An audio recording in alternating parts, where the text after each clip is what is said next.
Hello, my friends, and welcome to Kurt Berglund's Baseball World. And happy Saturday. Lots going on today. Big baseball Saturday coming your way.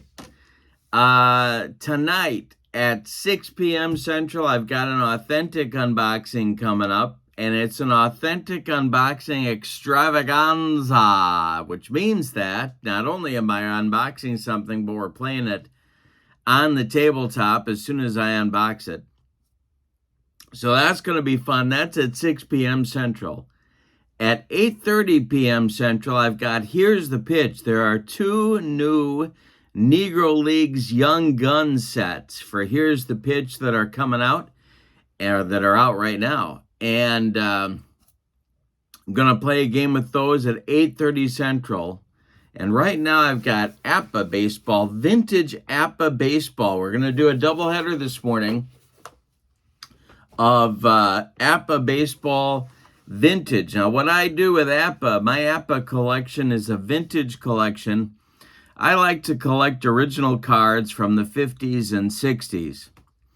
And that's almost entirely what my APBA collection is. I got a few sets, but mostly it's the vintage stuff from the 50s and 60s. And game one is going to be a game from the 1953 cards that I have.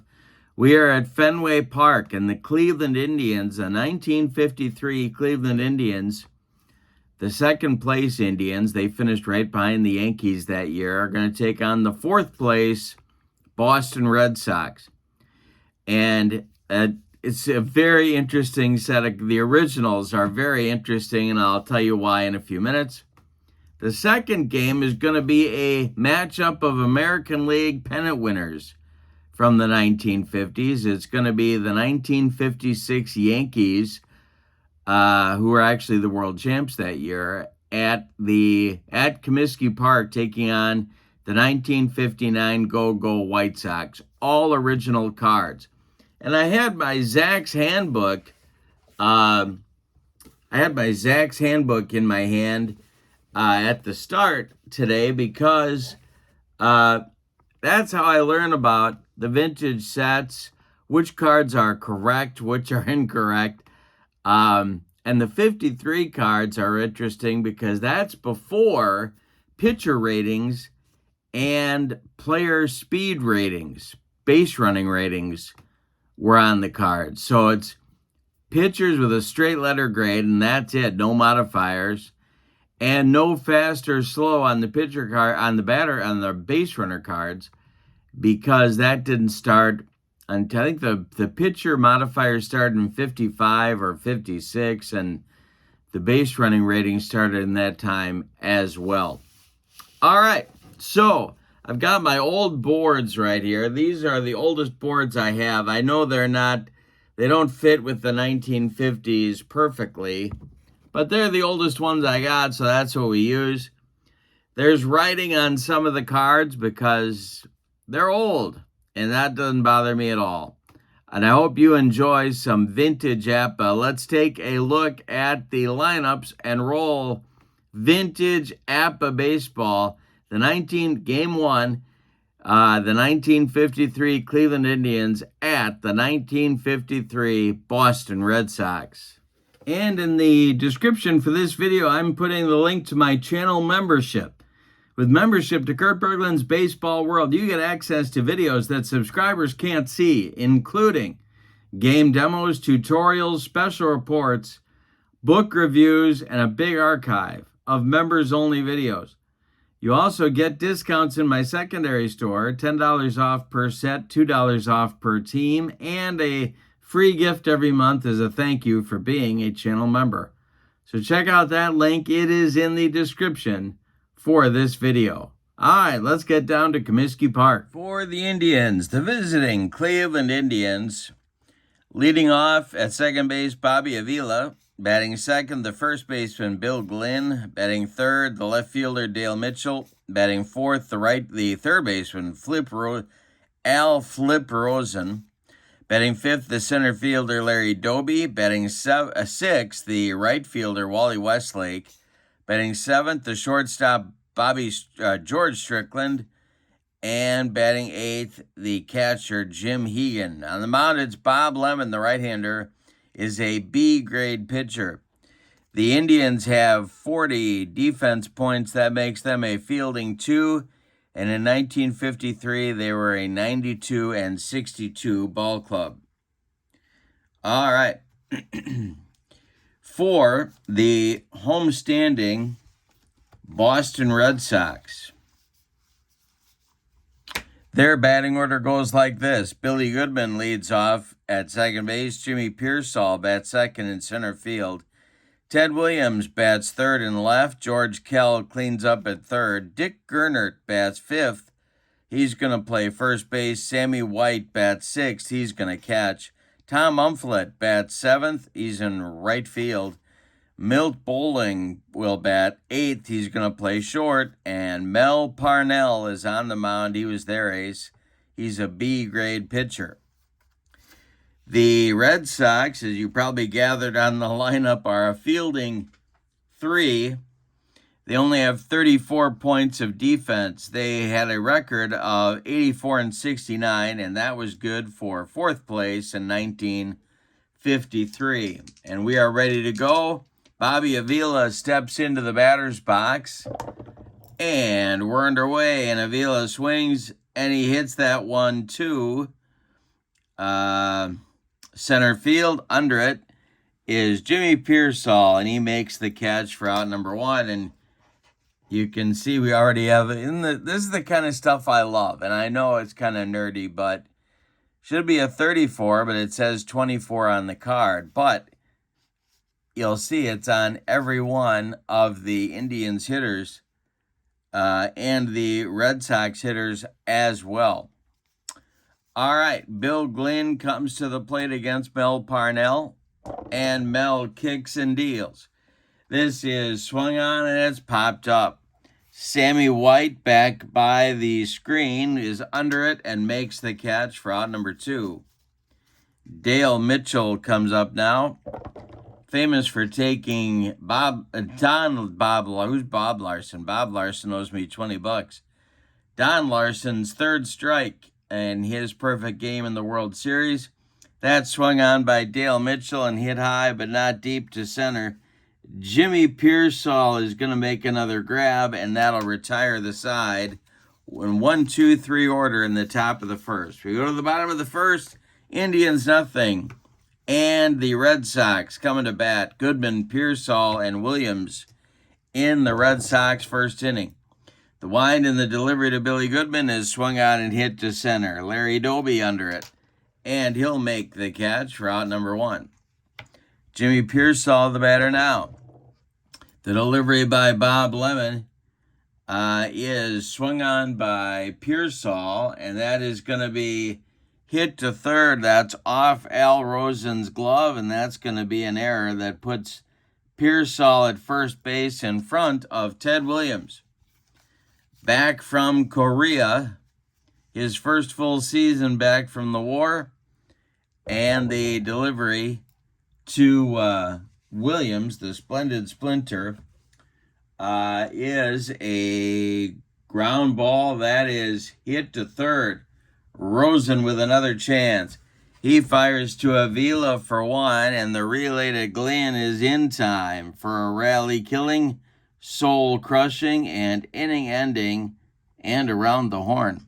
5-4-3 double play turned by Cleveland. Nothing across for the Red Sox in the bottom of the first. We go to inning number 2, and we're scoreless at Fenway. Parnell will face Rosen, Doby, and Westlake in inning number 2, and the wind and the delivery to Al Flip Rosen is swung out and hit to right. Umflett over by the foul line makes the catch for out number 1. Larry Doby, the batter now. The wind and the delivery to Doby is swung on, that's popped up. Sammy White with another chance, and he'll make the grab with the mask off for out number 2. Wally Westlake, the right fielder, is up there now. Mel Parnell kicks and delivers, and that's a ground ball hit to Billy Goodman. He goes to his left, cuts it off from going into right field, and throws to Dick Gernert for out number 3. 6 up and 6 down for Mel Parnell. We go to the bottom of the second with no score in Boston. Game 2 coming up will be the 56 Yankees at the 1959 Chicago White Sox. George Kell, Dick Gernert, Sammy White, 4, 5, 6 coming up for the Red Sox. And that is swung on by Kell and bounced to Bobby Avila. He sidearms it to Glenn for out number 1. Here's Dick Gernert, the Red Sox first baseman. Bob Lemon kicks and deals to Gernert. And that is swung on and popped up. Wouldn't be a home run in a phone booth. George Strickland in short left field, calling and taking for out number 2. And now Sammy White, the batter. The delivery to him is bounced to short. One more chance for Strickland. He fires to Glenn, and the side is retired in inning number 2. We go to the third. No score at Fenway. Bottom third of the order coming up for the Indians. It's vintage APBA baseball on my channel. I love the old cards. Strickland, Hegan, and Lemon coming up. 7, 8, 9 for Cleveland. The wind and the delivery to Strickland. And there is our first hit of the day. A base hit to right field. Drops in front of Umflett, who gets it back in good shape. Second base runner. First hit for Cleveland. First base runner for Cleveland. Here's Jim Hegan. The stretch by Parnell and the delivery to the Cleveland catcher is a base hit. Goes to right field. Around second, going to third is Strickland, and Cleveland's in business with runners at the corners and nobody out. And Bob Lemon, a pretty good hitting pitcher, is coming to the plate. The Red Sox are going to play their infield. Well, I guess they'll play back right now. Lemon, the batter. Parnell, the stretch, and the delivery to Bob Lemon. And that is going to be well, let's see. That will be there goes Hegan off and running. The throwdown by Sammy White is not in time, and Jim Hegan steals a base. All right, second and third now. Lemon's still up there. Infield gonna play back, and the delivery to Bob Lemon is swung on and hit to center. This is gonna drive Pearsall back in the triangle. He'll make the catch. Strickland is going to score on a sacrifice fly. Hegan will advance to third. Give Bob Lemon a sacrifice fly and an RBI. 1-0 Cleveland here in the third. Bobby Avila, the batter now, with Hegan still with Hegan at third base. They're going to move the infield in now for Boston, and the stretch and the delivery to Bobby Avila is swung on by Bobby. That's hit to center. And under it is Pearsall. He will make the catch. Hegan tagging.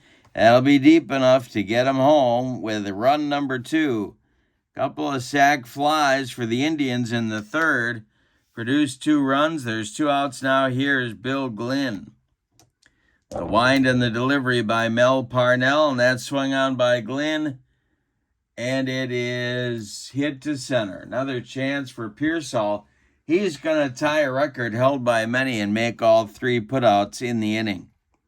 But the Indians in the third get 2 runs on 2 hits, and they don't leave anybody. We go to the bottom of the third. Cleveland 2, Boston nothing. And it'll be Umflett, Bowling, and Parnell coming up in the Red Sox third inning. The wind and the delivery by Bob Lemon. And that will be fouled off. Someone from Nashua, New Hampshire grabbed that one in the stands, and the next delivery to Umflett is swung on, and that is a check swing back to Bob Lemon. He gloves it and throws to Glenn at first for out number 1. Now it's Milt Bowling, the shortstop, who apparently was not much with the glove. It swung on and hit to right. Wally Westlake over by the foul line will make the catch for out number 2. And now Mel Parnell will get his first at bat in the game. Bob Lemon winds and deals to Parnell, and it's swung on and hit to center. Larry Doby in a few steps, but he will get there and make the catch for out number 3. Well, 9 up and 9 down after a fashion for Bob Lemon to get this one going. We go to the 4th. It's Cleveland 2 and Boston nothing. Mitchell, Rosen, and Doby coming up. This is Vintage APBA. Let me know if you like it and if you'd like to see more of it. And hey, do me a favor, if you would, click like. That's apparently a big thing now on the YouTube. Have you been to the YouTube? Happy Saturday morning. I hope you've got your coffee. I've got mine. We are ready to go with inning number 4. Dale Mitchell's 0 for 1, and Mel Parnell deals to him, and that is swung on and hit to second. Goodman gloves it and flips to Gernert for out number 1. Al Rosen, the batter now. He flew out in the second. The delivery to him is ball 4. So Rosen trots down to first. The Indians have a 1-out base runner. Larry Doby is 0 for 1. He's up there now. The wind and the delivery to him as a comebacker to Mel Parnell. He knocks it down, picks it up.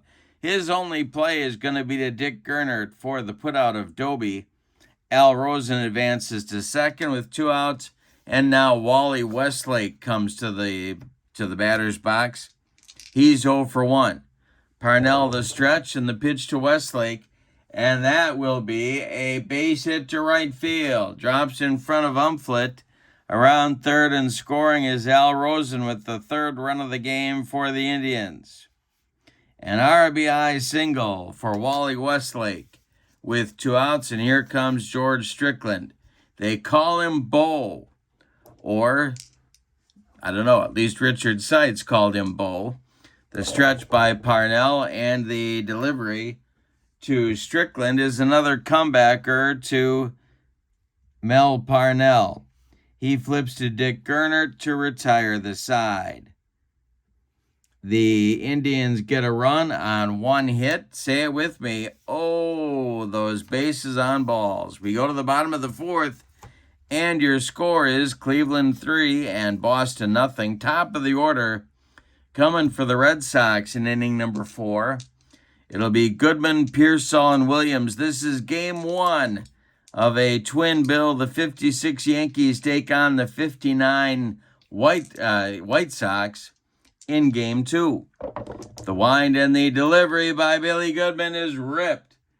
That is going to be into the right center field gap and split. Doby and Westlake can go to the wall. Around first is Goodman cruising into second with a leadoff double for Boston here in the 4th. Now it's Jimmy Pearsall. Lemon the stretch and the delivery to Pearsall is swung on and hit to left. Under it is Dale Mitchell, and he will make that catch for out number 1. Holding at second is Goodman. Here's Ted Williams. The stretch by Lemon, and the pitch to Williams is hit to right and deep. Back goes Westlake, warning track, wall, and it's gone. And Williams with a 2-run home run to put Boston back in the game. It's 3-2 Cleveland. Wow. All right, George Kell comes to the plate. The wind and the delivery by Lemon is swung on by Kell. It's bounced to short. Strickland charges and throws on the run for out number 2. Dick Gernert, the first baseman, is up there now. The wind and the delivery by Bob Lemon, and I struck him out First strikeout in the ball game for Bob Lemon will end the 4th inning, but it's a good one for Boston.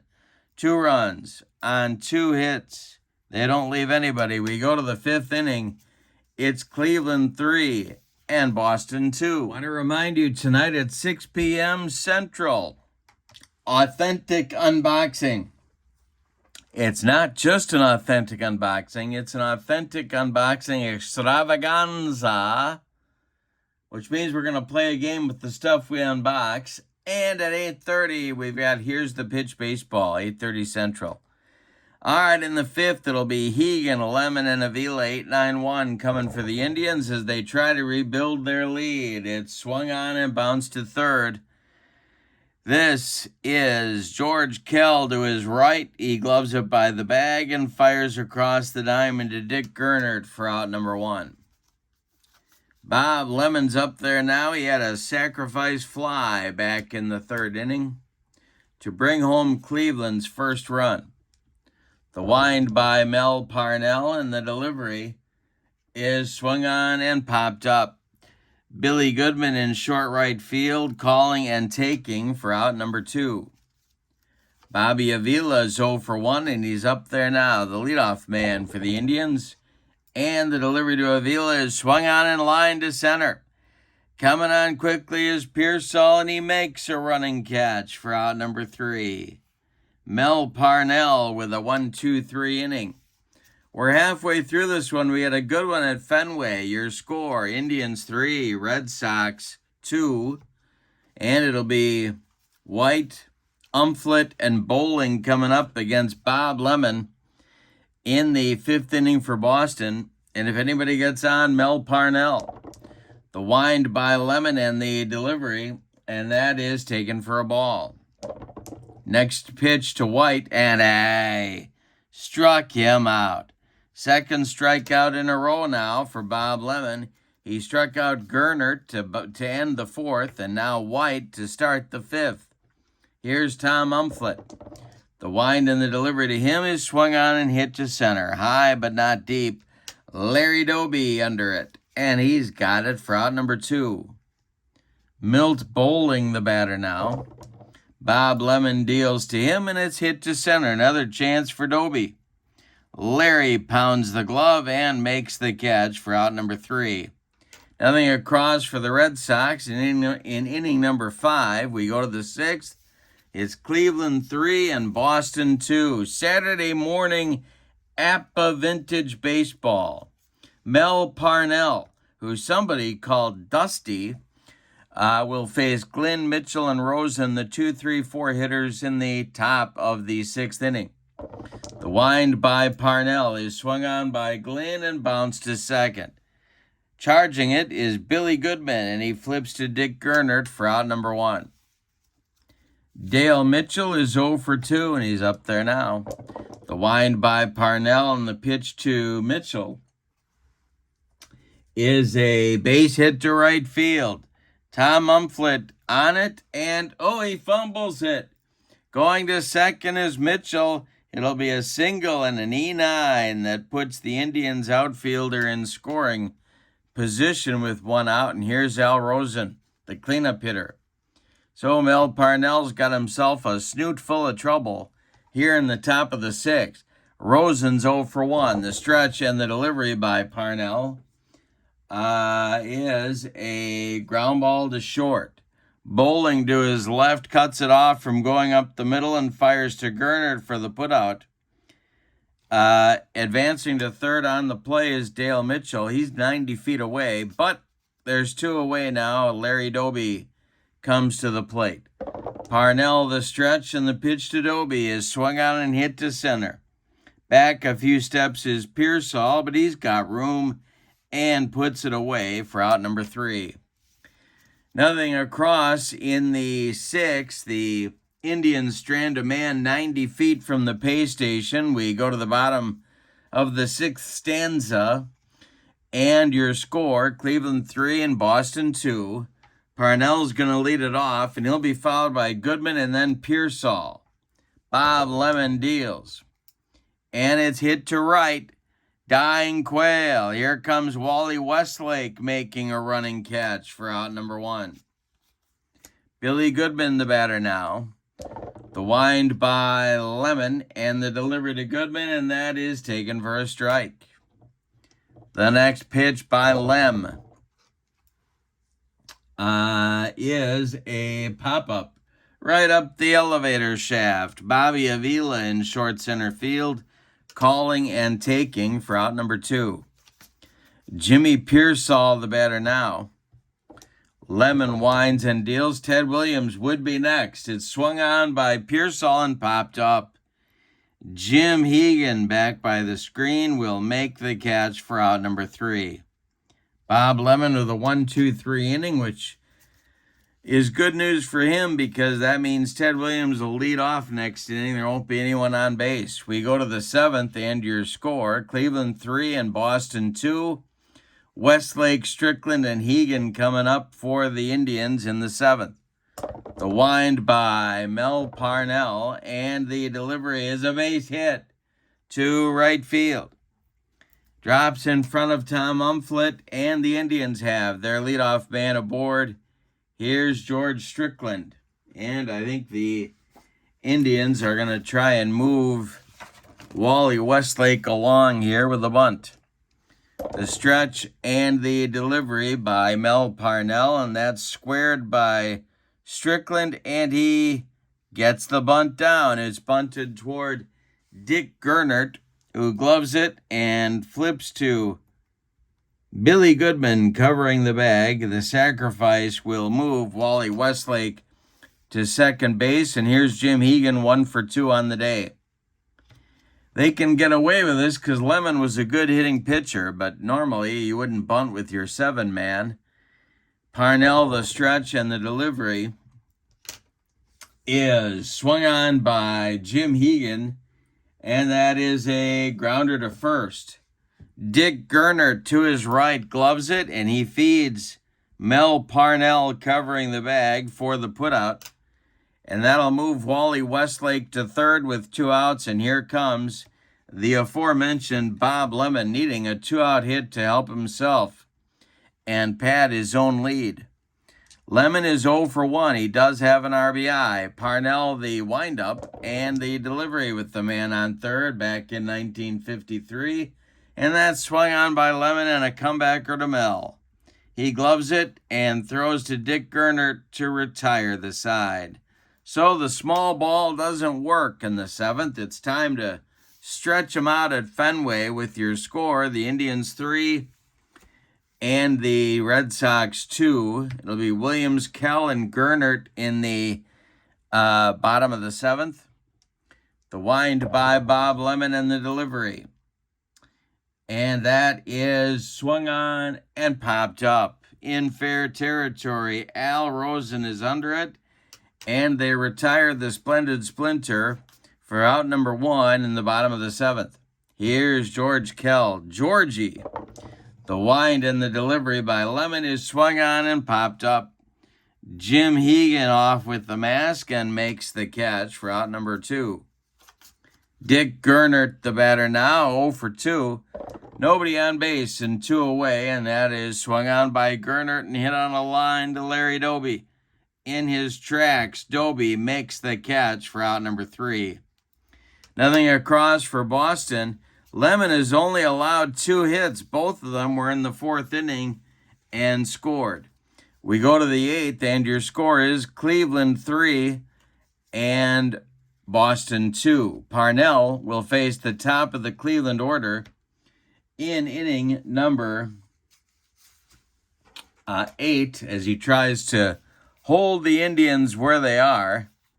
And warming up in the Boston bullpen is their short man for many years, Ellis Kinder, getting loose for the Red Sox. All right, Avila's 0 for 2, and he's up there now. The delivery to him is swung on and a little tap back to Mel Parnell. He gloves it and throws to Dick Gernert for out number 1. Bill Glynn, the batter now. The wind and the delivery to Glynn is a ground ball hit to second. Billy Goodman charges and flips to Gernert for out number 2.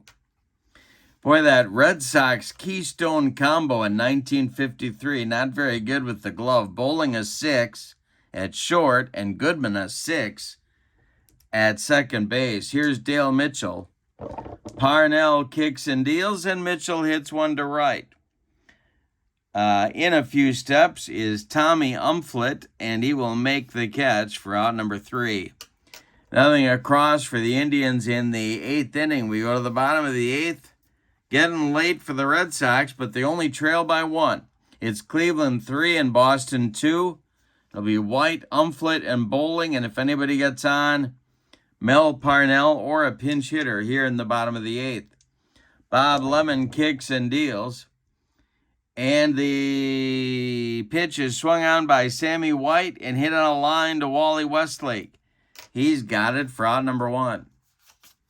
Tom Umflett is 0 for 2, and he's up there now. The delivery to him is swung on and hit to left toward the Green Monster, but not trouble for Dale Mitchell. He's got it for out number 2. Here's Milt Bowling at 0 for 2. The wind by Lemon, and the pitch to him is swung on and popped up. Another chance for Jim Egan. He's going to make the catch for out number 3. And we go to the 9th. And it's been a good one in game 1 of our doubleheader. Yankees and White Sox coming up in game 2. In the 9th, it'll be Rosen, Doby, and Westlake, 4, 5, 6 hitters coming for the Indians. Al Rosen's 0 for 2. The wind and the delivery is a hanger to Rosen. It is. He swings late. It's hit down that first base line. It's going to rattle around in the corner. Tommy Umflett's got to go get it. Rosen around first. He's into second with a leadoff double. There is a big insurance run for the Indians, or as they say in Central Illinois, insurance. Here's Doby at 0 for 3. The stretch by Parnell. And the delivery is swung on, and that is a pop-up. Drifting into foul territory is George Kell. He's going to make that catch for out number 1. Wally Westlake, the batter now, 2 for 3 in the game is Wally. The stretch by Parnell, and the delivery to Westlake. That is a shot into the left center field gap, and it's going to get down and one hop the wall. Coming around third and scoring is Al Rosen. It's 4-2 Cleveland. That'll bring up Strickland, and that's going to bring Lou Boudreau out of the dugout, and we're going to have a double switch here for the Red Sox. Ellis Kinder is going to come on and do the pitching and try and stop the bleeding and hold the lead, or the deficit, to 2. So Kinder is going to come on, and we're going to get a new infielder. Where are we? Let's see. Might get a new outfielder. Let's see what we got here.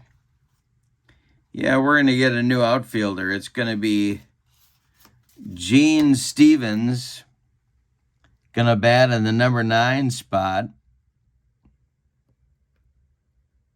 And Kinder will bat in the number 7 spot. No change in the defense. They are still a fielding 3. And Tommy Umflett comes out of the game. So does Mel Parnell. And Umflett ends his day at 1 for 2. Parnell goes 8 1/3 innings. He allows 5 hits. He walked 1. He did not strike out a man. He allowed 4 runs so far. They are all earned, and another man, Wally Westlake, is his responsibility at second base. Ellis Kinder's a right-hander. He is an A-grade pitcher in 1953, and he's going to face George Strickland. The Indians have 1 run in, and they're looking for more. It's 4-2 Cleveland here in the top of the 9th. Kinder, the stretch, and the delivery to Strickland is going to be a bouncer to Gernert. He gloves it and feeds Kinder covering the base for out number 2. Advancing to third is Westlake. Here's Jim Hegan. Well, do you walk Hegan here with first base open to get to Lemon? I don't think you do. I'd rather face Jim Hegan than Bob Lemon. The stretch by Kinder and the delivery to Jim Hegan, and Hegan will swing at that one, and that is going to be a base hit over the outstretched glove of Billy Goodman and drop into right field. Trotting home, because I insulted Hegan, he got a hit. Trotting home is Wally Westlake. It's 5-2 Indians. And here comes the aforementioned Bob Lemon. He's out there to bat. He wants to finish his two-hitter. The stretch by Kinder and the delivery to Lemon is swung on by Bob Lemon, and it's hit to right center and deep. It is gone. A 2-run home run for Lemon. It's a 5-run Indians 9th inning. They now lead it 8-2, and as my old Phi-Ed teacher Ed Olson would say, the romp is on. Here's Bobby Avila 0 for 3. Kinder trying to stop the bleeding. Avila hits one to right, and new right fielder Gene Stevens will make this catch for out number 3. But a good inning in the 9th for the Indians. 4 runs on 4 hits. They don't leave anybody. We go to the bottom of the 9th, and your score, Indians, I think I said 8. Indians 7, and the Red Sox 2. All right. The 9th is on. The Red Sox need 5 to stay alive and 6 to walk it off. And Gene Stevens, the new right fielder, is going to lead it off. He'll be followed by Billy Goodman and Jimmy Pearsall. The wind and the delivery by Bob Lemon. And there's Gene Stevens with a base hit to right center field. Cut off in the gap by Larry Doby, but Stevens is going to get to second with a sliding double. Good start for Boston here in the 9th. Here's Billy Goodman. And the Indians bullpen is going to get going. Oh boy. They don't have much out there in 1953. I can tell you that. Let's take a look. It's Bob Feller, Gus Wynn. He's pitching game 2. He's a busy guy. Art Houdeman, Mike Garcia, and then here comes, I wonder who they used out of the bullpen. Houdeman, maybe. But they're all D's. Dave Hoskins, a D. Bob Hooper. Hoop is also a D. So they're going to try and ride Bob Lemon as hard as they can here. Billy Goodman, the batter, he's 1 for 3. The stretch and the delivery to Goodman. And that is a base hit past the glove of George Strickland into left field. Coming around third and scoring is Stevens. And all of a sudden, it's 7-3. Cleveland. And Jimmy Pearsall comes to the plate. Bob Lemon tiring on the mound. The stretch by Lemon and the delivery to Pearsall is swung on by Jimmy, and it's a grounder to short. Gobbled up by Strickland. He fires over to Bill Glynn for out number 1 in the 9th, and here comes Williams. And even if he goes deep, the game won't be tied. Lemon the stretch, and the pitch to the splendid Splinter is swung on and hit to right and deep. What did I say? It's gone. Second of the game for Ted Williams. And now I got to take off my socks and shoes. It's 7-5 Cleveland, and their bullpen is going to get going. My goodness. It'll be Hooper and Hoskins going in the bullpen for Cleveland. All right, here's George Kell. 7-5 Cleveland in the bottom of the 9th. 1 away. Kell at the plate. Lemon kicks and deals. And that is swung on. That's going to be a grounder to Strickland at short. He fires to Glynn for out number 2, and that will make Dick Gernert the last chance saloon in this one. Sammy White would be next. Lemon kicks and deals to Gernert. who swings and pops it up. When it comes down, the Indians will win. George Strickland in short left field is calling and taking for a Cleveland Indians winner. 3 in the ninth. They fall just short in their comeback attempt. So Bob Lemon and the Indians win it, and we're going to give Bob Lemon the Kurt Berglund's Baseball World Clock Radio for being the player of the game. Bob Lemon went 9 innings. He did allow 3 in the ninth, but he had a 2-hitter going to the ninth inning. He allowed 5 runs in the game. They're all earned. He did not walk a man. He struck out 2, and he earned the win. And in the ninth inning, he put a 2-run homer on the board. Earlier in the game, he had a sacrifice fly. So Lemon was doing it at the plate and on the bump. Your final, the 53 Indians 7, the 1953 Red Sox 5. And let's get ready for Game 2, the 1956 Yankees at the 59 Chicago White Sox. All right, for the 56 Yankees, Hank Bauer leads off, and I know there's writing on the cards. I know that's going to raise some blood pressure. Doesn't bother me a bit. I love the old ones. Here's Hank Bauer leading off. He will be in right field. Billy Martin bats second. He is at second base. Mickey Mantle, his favorite year. He bats third in center field. Yogi Berra cleans up. He'll catch. Bill Skowron, Moose, is at first base. He'll bat fifth. Gil McDougald will bat sixth. He's going to play short. Elston Howard bats seventh. He's in left. And Andy Carey bats eighth. He'll play third base. On the mound, it's Whitey Ford, the chairman of the board. He's an A-grade pitcher with a Y modifier. All right, for the homestanding White Sox, Louis Aparicio leads off at short. Nellie Fox bats second at second base. Jim Landis bats third in center. Ted Kluszewski cleans up at first. Sherm Lawler bats fifth. He's catching. Al Smith bats sixth. He's in left. Bubba Phillips bats seventh. He's at third base. Jim McEnany bats eighth. He'll be in right.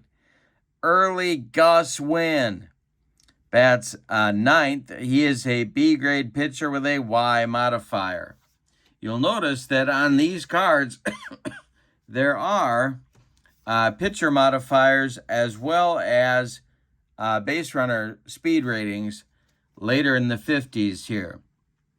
All right, so Bauer stands in against early Gus Wynn to get us going at Comiskey Park. The Yankees have 38 fielding points. That makes them a fielding 2. The White Sox have 43 fielding points. They are a fielding 1. We got the aces going against each other. Ford against Wynn. The wind and the delivery to Hank Bauer, and that is ball 4, and Hank trots down to first. And we are underway in Chicago.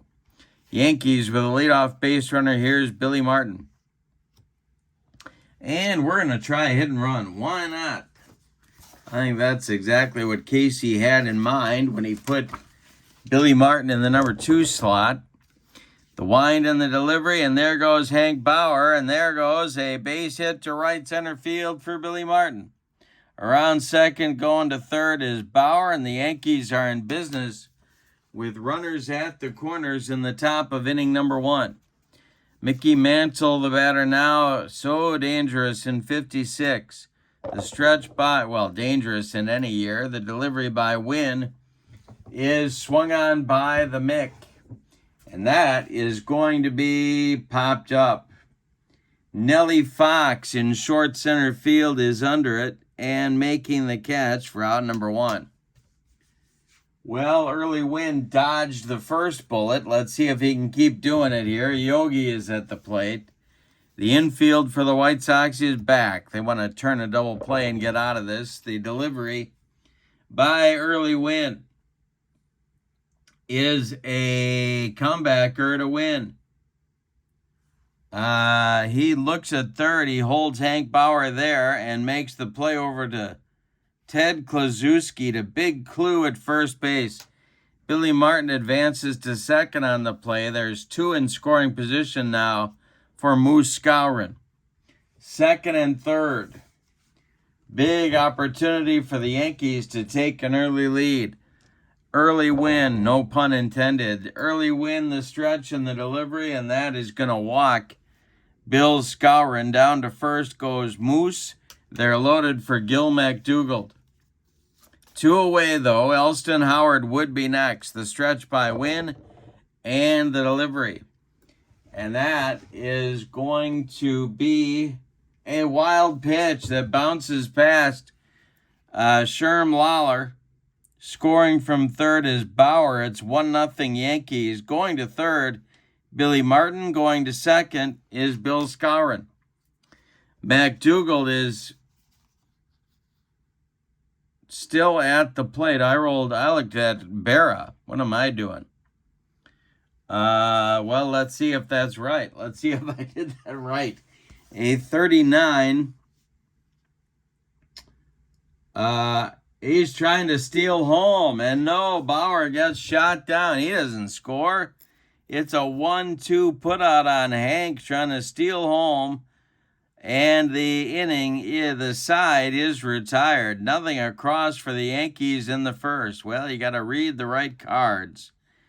Yankees leave 2. We go to the bottom of the first. It's New York 0 and Chicago coming to bat. Wow, there's a reversal. All right, it's Aparicio, Fox, and Landis coming up for the White Sox in the bottom of the first inning. The wind by Whitey Ford, and the delivery is swung on and bounced to first. Skowron will take it to the bag unassisted for out number 1.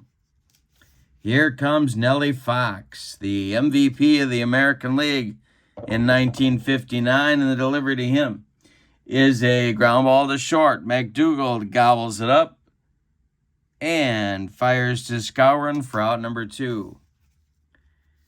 Here's Jim Landis, the center fielder. The wind and the delivery, and that's ball 4 to Landis. The White Sox have a 2-out base runner. Big Clue comes to the plate. Ford the stretch, and the pitch to the White Sox first baseman. And that is a grounder to Skowron. He gloves it to his right and feeds Ford covering to retire the side. Nothing across in the White Sox first. They do strand a man. We go to the second.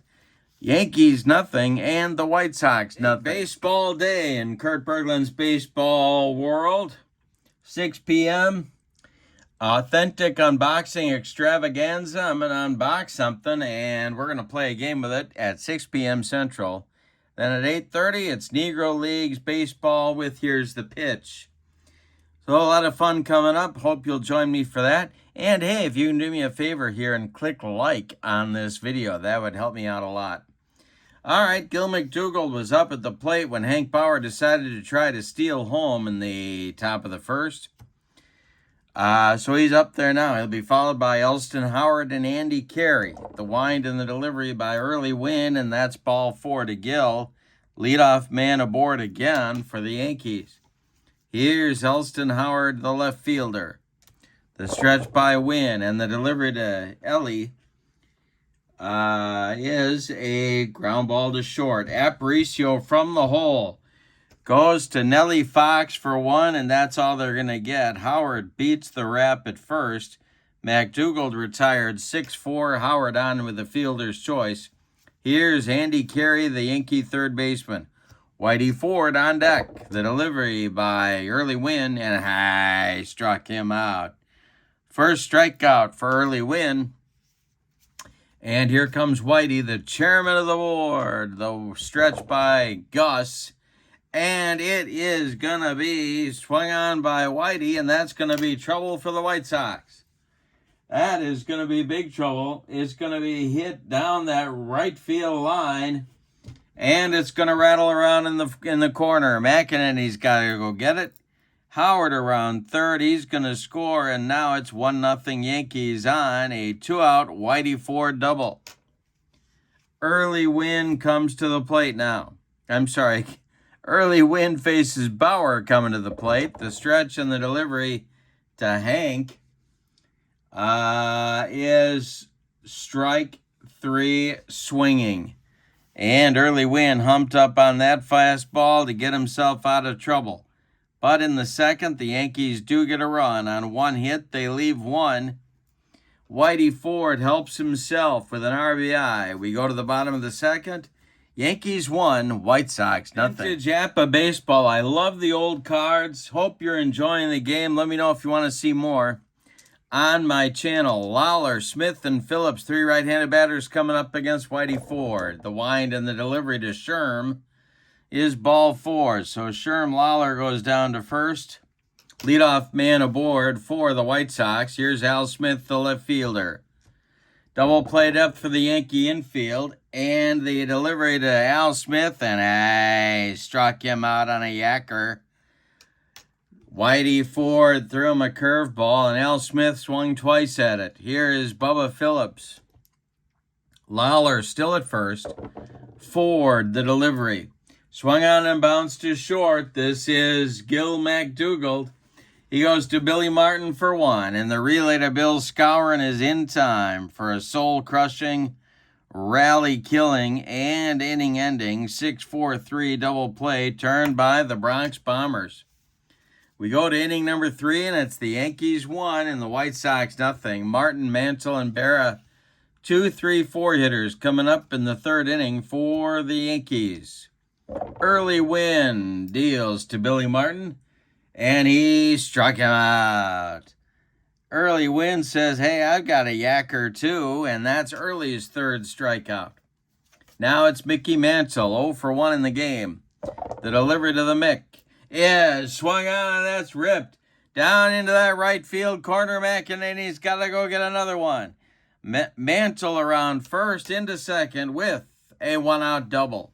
Here's Yogi Berra with a chance to extend the Yankee lead. Win the stretch, and the pitch to Yogi is swung on and hit to right. This is going to be in shallow right. McEnany coming on and making the catch for out number 2. Mantle will hold at second base, and here's Bill Skowron. Early Win sets and deals to Skowron, and it's popped up.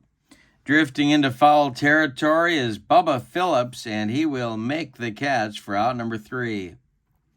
Nothing across for the Yankees in the third. They strand Mickey Mantle in scoring position. We go to the bottom of the third. It's New York 1 and Chicago nothing. McEnany, Win, and Aparicio coming up in the White Sox third inning. 8-9-1 in the order. The wind and the delivery to McEnany, is swung on, and that is a check swing comebacker to Whitey Ford. He gloves it and flips to Skowron for out number 1. Now it'll be Early Win, who was a pretty fair hitter in his day. The wind by Ford and the delivery to Gus is swung on and hit to left. Elston Howard pounds the glove and makes the catch for out number 2. Louis Aparicio is up there now. Ford deals to him, and it's a grounder to Andy Carey by the third base bag. He fires across the diamond to Bill Skowron to retire the side. Nothing across for the White Sox in the third. We go to the fourth. Yankees 1, White Sox nothing. In the Yankee fourth, it'll be McDougald, Howard, and Carey, 6, 7, 8 hitters against Early Win, who winds and deals, and McDougald slices one to right. Coming on quickly is Jim McEnany for out number 1. Here's Elston Howard. He's 0 for 1. He did score the only run of the game back in the second inning. And that is swung on by Howard and hit to center. Back a few steps is Jim Landis, and he puts it away for out number 2. Andy Carey, the batter. Now Whitey Ford would be next. The delivery to Carey is ripped. It's a base hit down that right field line, and it's going to rattle around in that corner. Al Smith's got to go get it. Carey into second with a 2-out double. And that's going to be important because it's going to help the Yankees flip over their lineup here in the fourth inning at the very least. Whitey Ford drove in the only run of the game with a double in the second. See if he does it again. The stretch and the delivery to Whitey is a grounder to short. A worm burner to Louis Aparicio. He's up with it and fires to Big Clue for out number 3. Yankees again strand a man at second base. We go to the bottom of the 4th, and your score is the Yankees 1 and the White Sox nothing. Fox, Landis, and Kluszewski coming up in the Chicago 4th. The wind and the delivery to Nelly is swung on and hit to center. A little looper coming in quickly is Mickey Mantle, and he makes a running catch for out number 1. Jim Landis drew a walk in the first inning. He's up there now. Ford kicks and deals, and it's a hanger to Landis. He rips this one to left and deep. Back goes Elston Howard. It is off the wall. Landis around first into second with a double. It's the first hit of the game for the White Sox with 1 out here in the 4th. All right, the first time the White Sox have had a man in scoring position today off Whitey Ford. Here comes Big Clue. He's 0 for 1. The stretch and the delivery to him. And Clue with a base hit to right field. Drops in front of Bauer. Landis flying around third. He's going to score, and we're tied at 1. An RBI single for the big White Sox first baseman. And now Sherm Lawler comes to the plate. Ford, the stretch, and the delivery to Sherm is a chopper off of Ford's glove. Rolling toward McDougal. Gill has no play. Everybody's safe on an infield hit for the White Sox catcher. 2 on with 1 out in the 4th. Here's Al Smith. Al's 0 for 1. Whitey Ford in a 4th inning jam. The stretch and the delivery is swung on by Smith, and this is more trouble for Whitey. It is gone to right field. A 3-run bomb for Al Smith. 4-1 White Sox, and a go-go White Sox explosion here in the 4th inning. Wow. All right, 4 consecutive hits. Everybody scores for the White Sox. Here's Bubba Phillips. The delivery by Whitey Ford is swung on and hit to right. This one's a can of corn for Hank Bauer. He's got it for out number 2. Jim McEnany the batter now, and the delivery to Jim. And he struck him out. Whitey Ford humped up on that fastball to get himself out of the inning. But in the 4th, the White Sox put up a 4 spot. On 4 hits, they don't leave anybody. We go to the 5th. It's Chicago 4 and New York 1. The order coming for the Yankees in the 5th inning, it'll be Bauer, Martin, and Mantle. Early win, freshly armed with a lead. Here's the delivery. And it's a base hit for Hank Bauer. Just over the outstretched glove of Louis Aparicio into left field. And the Yankees have their leadoff man aboard. Here comes Billy Martin. Billy the Kid. The stretch by Wynn and the delivery to the Yankees second baseman is ripped. Down that right field line, past Ted Kluszewski. It's going to rattle around in the corner. Going to third and holding there is Bauer. The Yankees have 2 in scoring position with nobody out here in the 5th. Tying run coming to the plate in Mickey Mantle. Wow, that didn't take long. The Yankees putting pressure on the White Sox right away. The infield is back for Chicago. The stretch and the delivery by Early Wynn is going to be popped up. Big Clue, Ted Kluszewski in foul territory will make the catch for out number 1. And Early Wynn needed that one, but he's not out of the woods yet. Here's Yogi. Infield is back. The stretch by Wynn and the delivery is swung on by Yogi, and it's a comebacker to Early. He gloves it and throws to Kluszewski for out number 2. Bill Skowron's 0 for 1. Early Wynn is close to wriggling off the hook, and the delivery, and to Skowron, it's a fly to right. Gonna get over the head of McEnany, and it's off the wall. Scoring is Bauer. Scoring is Martin. Into second with a double is Bill Moose Skowron. It's a 4-3 White Sox lead. The Yankees are coming, tra-la-la-la. The Yankees are coming, tra-la-la-la. Here's Gil McDougald. If he drives home scouring, we're even. Win the stretch and the delivery. Swung on by McDougald, and it is strike 3 on a bender. The inning of the side is retired, but the Yankees crawl back in it with 2 runs on 3 hits. We're halfway through this one. We got a good one at Comiskey. Your score, White Sox 4, Yankees 3. All right, Whitey Ford can smell getting back in the game here. And it'll be early win, Louis Aparicio and Nellie Fox as the White Sox try and rebuild their lead here in the bottom of the 5th. The wind by Ford and the pitch to his counterpart is ball 4, and down to first base goes early win. All right, Louis Aparicio at the plate now. Louis is 0-for-2, and we'll see what Al Lopez might have in mind for his shortstop. The stretch by Wynn and the delivery to Louis, and he squares to bunt. It's bunted to Andy Carey, who gloves it and fires to Billy Martin covering first. The sacrifice moves Gus Wynn up to second base, and now Nellie Fox is the batter. Jim Landis is on deck. The stretch by Ford and the delivery to Fox is a ground ball hit to short. And advancing to third will be Wynn as McDougald fires to Skowron for the putout. Now it's Jim Landis. Ted Kluszewski would be next. Excuse me.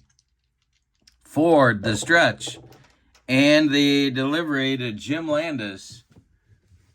And this will be a fly to center. Coming in quickly is Mantle, and he makes the catch for out number 3. White Sox try some small ball in the bottom of the 5th, and it does not work. We go to the 6th, and your score.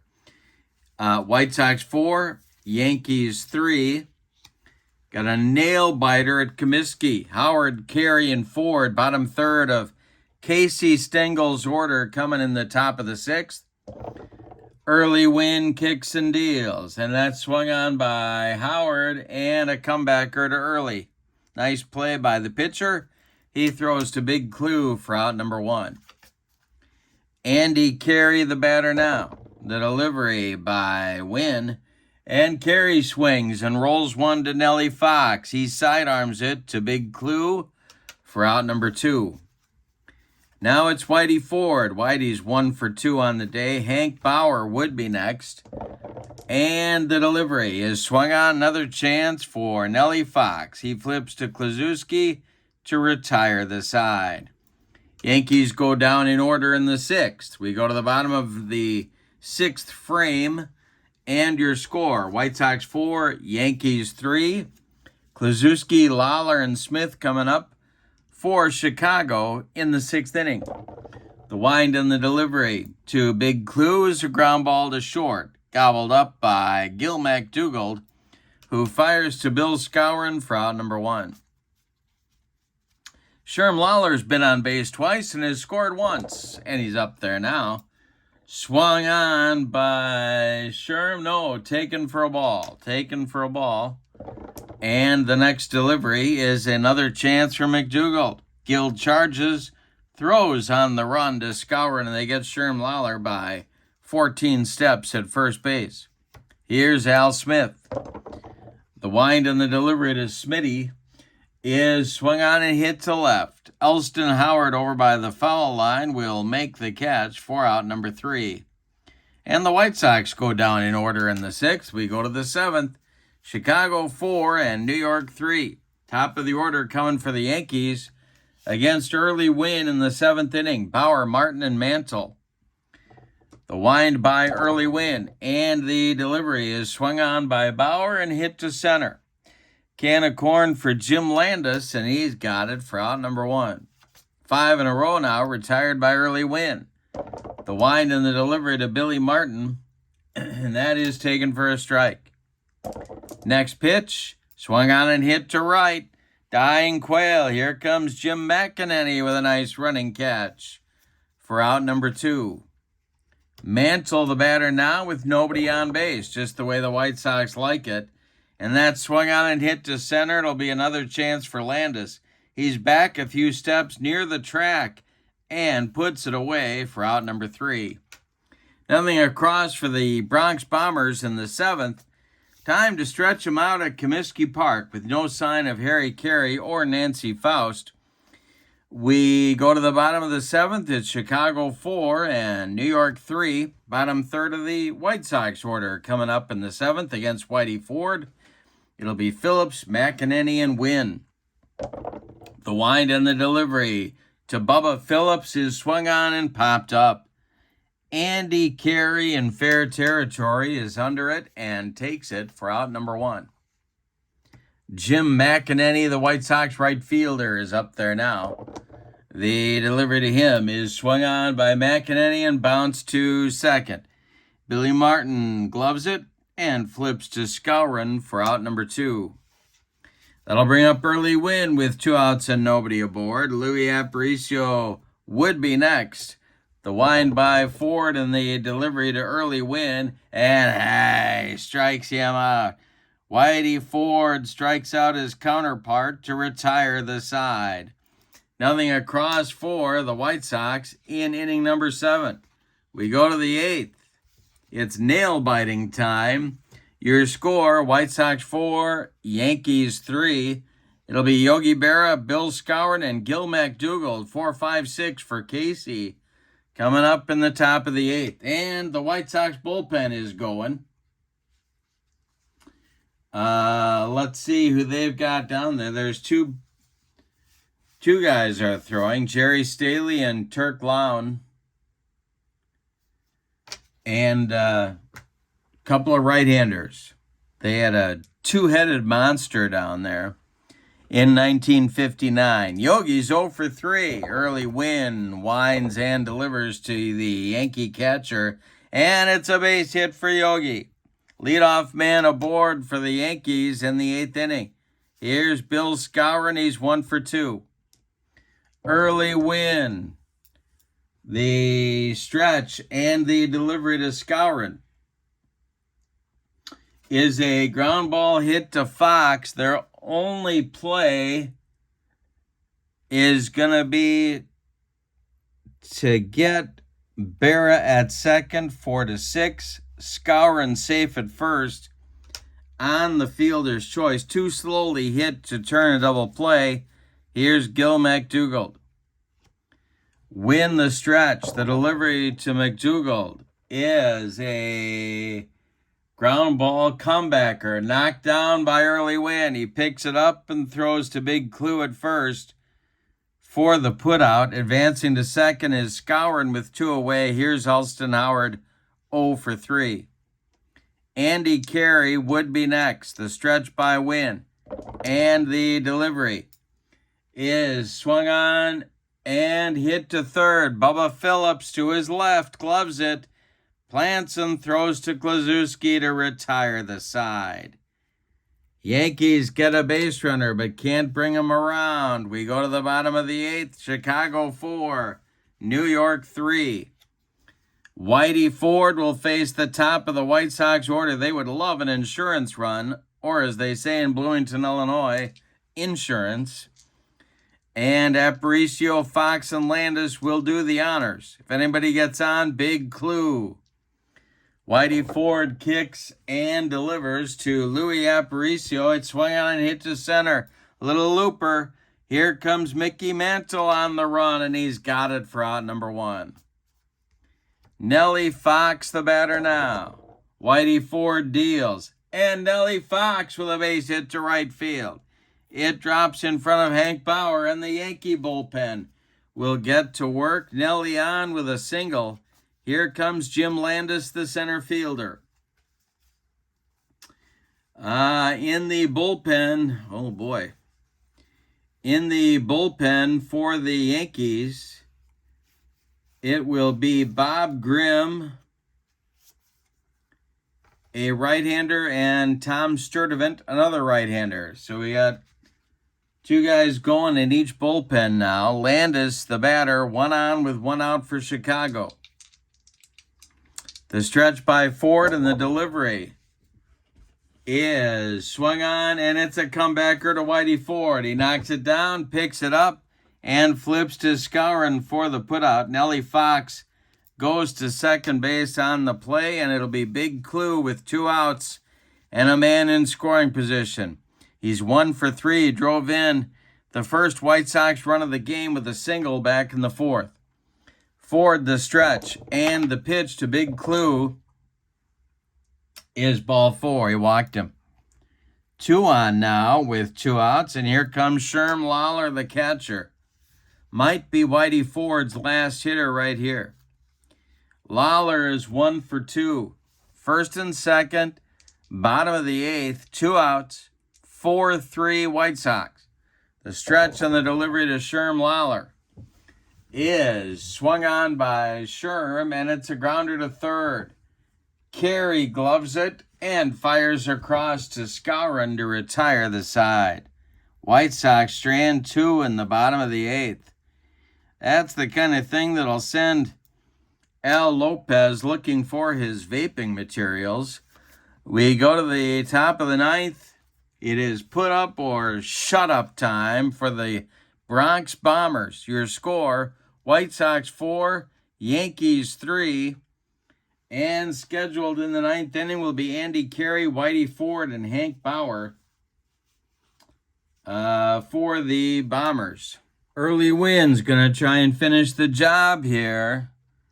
Carey will lead it off. The bullpen is ready with Lone and Staley for the White Sox. And Enos Slaughter is moving into the on-deck circle to bat for Whitey Ford. Early Wynn winds and deals to Andy Carey. And he struck him out. Early Wynn humping up on the 9th inning fastball. Carey could not catch up. Now it's Enos ending a Hall of Fame career. Enos Slaughter as a pinch hitter for the Yankees, batting for Whitey Ford. Ford, by the way, goes 8 innings, allows 5 hits, one of them a home run. He walked 3, he struck out 3. He allowed 4 runs, they're all earned, and he's on the hook for the loss unless his teammates can put together a 1-out rally. Early Win deals to Enos Country Slaughter, and a base hit for Slaughter over the shortstop. Aparicio's glove into left field. Al Smith collects it and gets it back in. And the Yankees have a potential tying run aboard, and Hank Bauer coming to the plate. And here comes Al Lopez. He is bringing the hook with him, and it's going to be time for Jerry Staley, their main closer in 1959. Staley is going to bat in the number 9 spot in the order, but first, we'll tell you about Early Wynn's night here. Early goes 8 1/3 innings. He allowed 8 hits, 9 hits. He walked 3. He struck out 5. He allowed 3 runs. They are all earned. A 4th run, potentially, is at first base. That is Enos Slaughter.